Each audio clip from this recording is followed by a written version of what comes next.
Bertanya Ustadz, Tafadhal. baru-baru ini diberitakan ada ikhwan yang menendang sesajen yang diletakkan di Semeru dengan tujuan oleh yang meletakkan sesajen agar tidak terjadi musibah lagi. Tapi herannya tindakan ikhwan yang menendang sesajen tersebut malah dilaporkan oleh notabene adalah umat Islam juga kepada polisi, dan ana dengar ikhwan tersebut sudah ditangkap. Pertanyaannya, apakah orang yang menaruh sesajen dan yang melaporkan tersebut sudah masuk dalam golongan yang sudah keluar dari Islam, Ustadz, karena melakukan kesyirikan? Jazakumullah khairan, Ustadz. Barakallahu fiik. Ahibati fillah. Kita perlu belajar agama ini dan belajar tentang bagaimana menyampaikan agama ini. Bicara memberikan sesajian kepada selain Allah Azza wa Jalla adalah salah satu bentuk kesyirikan. Bagaimana dia menyembah Allah dan menyembah selain Allah. Kalau tadi perlu ditanyakan, sesajen itu buat siapa sih? Apakah pembuatan sesajen itu untuk Allah? Coba tanyakan. Kalau untuk Allah, di ayat mana Allah minta kita buat seperti itu? Sehingga kita beribadah mengikuti apa yang diajarkan Nabi SAW. Namun, perbuatan syirik pun, seperti menyembah berhala-berhala, apakah dengan mudahnya kita boleh menghancurkan berhala-berhala tersebut?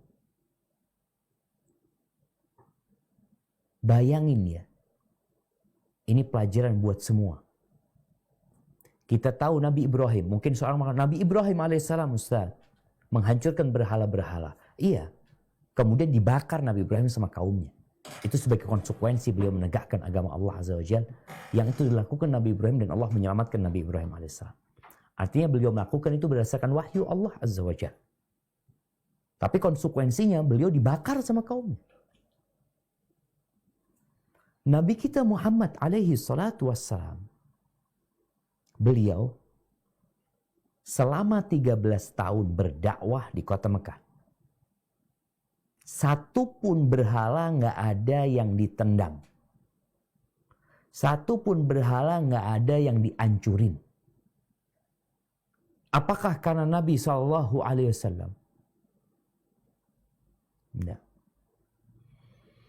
Ana sampai takut mengucapkan hal ini. Nabi SAW membiarkan, tapi karena memang ingkar mungkarnya dengan cara yang lain. Rasulullah SAW mengatakan, Man ra'a minkum mungkaran falyughayyirhu biyadi. Barang siapa yang melihat kemungkaran, hendaklah merubah dengan tangannya. Fa in lam yastati' fa bilisan. Kalau nggak mampu, maka dengan lisannya. Nabi nggak mampu merubah selama 13 tahun. Satu pun nggak ada patung yang dihancurin. Umar bin Khattab radhiyallahu ta'ala anhu, seorang yang begitu tegasnya, juga nggak ngancurin patung-patung yang ada di Ka'bah. Mereka tawaf, mereka sholat menghadap ke patung-patung. Di sini kita perlu belajar tentang bagaimana cara mengingkari kemungkaran. Walaupun itu sebuah kesyirikan yang nyata. Seperti patung-patung dan berhala itu. Abu Bakar Siddiq, seorang yang cinta dengan kebenaran, juga tidak ikut menghancurkan sama sekali. 13 tahun, bayangin. Gimana Nabi SAW sabar. Terus, apakah itu namanya membiarkan kemungkaran? Tidak. Kan syarat mengingkari kemungkaran dengan tangan itu kalau mampu. Gak mampu dengan lisan. Disinilah tugas Nabi SAW. 13 tahun berdakwah dengan lisannya. Baik. Kita lanjutkan. Setelah Nabi SAW hijrah ke kota Madinah, Nabi SAW sempat balik ke Mekah pada tahun ke-6. Tahun ke-6 itu beliau mau umroh, tapi nggak bisa umroh. Dihalangi. Kenapa? Karena kota Mekah di bawah kekuasaan orang-orang musyriki. Umat Islam nggak bisa masuk. Nggak boleh masuk, nggak masuk. Apakah mereka maksa? Oh ini kita mau ibadah, nggak boleh masuk. Mereka baru masuk tahun depannya. Tahun ke-7 Rasulullah SAW yang sudah membangun masyarakat madani. Di situ ada umat Islam dengan kekuatan yang dahsyat yang menyebabkan orang-orang musyrikin sebenarnya udah takut sama umat Islam. Takut mereka sama umat Islam. Buktinya mereka bikin genjatan senjata. Ini menunjukkan bahwa dua kekuatan ini telah seimbang. Mereka menuntut genjatan senjata. Taib, diterima sama Nabi SAW. Tahun ke-7 Nabi SAW masuk ke kota Mekah dalam rangka melaksanakan ibadah umroh. Umroh. Bukan melakukan yang lainnya. Ketika mereka berangkat ke sana, melaksanakan ibadah umroh, 1.400 sahabat kira-kira jemaah. Tawaf, 360 berhala ada di sana.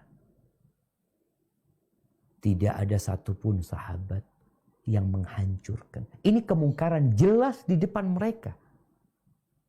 Beliau tidak melakukan apa-apa. Kenapa? Karena ini di bawah kekuasaan orang lain. Dan mereka sedang terikat dengan perjanjian. Yang kalau mereka melakukan itu akan terjadi keributan. Loh ini gimana kesyirikan? Iya, kan ada adab etikanya. Bagaimana mengingkari dengan lisan. Mendakwain orang-orang tersebut. Nabi terus mendakwain mereka. Qulu la ilaha illallah. Qulu la ilaha illallah. Beliau terus. Baik. 3 hari Nabi SAW berada di Mekah. Melaksanakan ibadah umrah. Sholat di sana. Menghadap kemana? Tuh. Ke Ka'bah. Yang di situ ada 360 patung. Setelah 3 hari balik.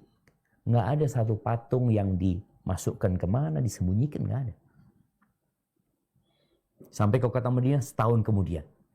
Orang-orang musyrikin mengkhianati perjanjian. Nabi balik ke kota Mekah.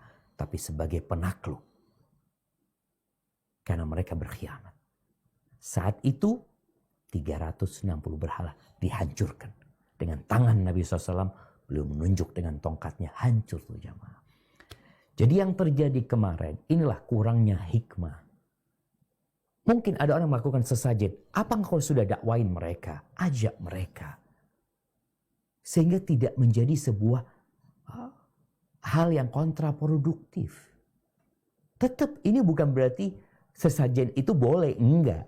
Sebagaimana sampaikan tadi, 360 berhala itu ada di sana. Nabi tidak menghancurkannya. Bukan berarti itu boleh. Enggak. Itu tetap perbuatan mungkar.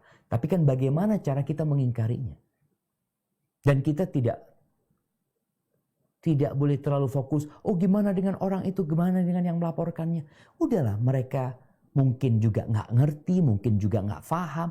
Ini tugas kita juga mendakwain mereka. Mungkin itu yang dapat jawaban Ana ya. Tapi jelas tadi, kesyirikan tetap kesyirikan. Kemungkaran tetap kemungkaran. Hanya bagaimana cara kita mengingkarinya. Nabi SAW sudah memberikan tahapan-tahapan. Dan beliau juga sudah memberikan contoh yang real. Yang seharusnya kita umat Nabi SAW mengikuti Nabi SAW. Barakallahu fikna.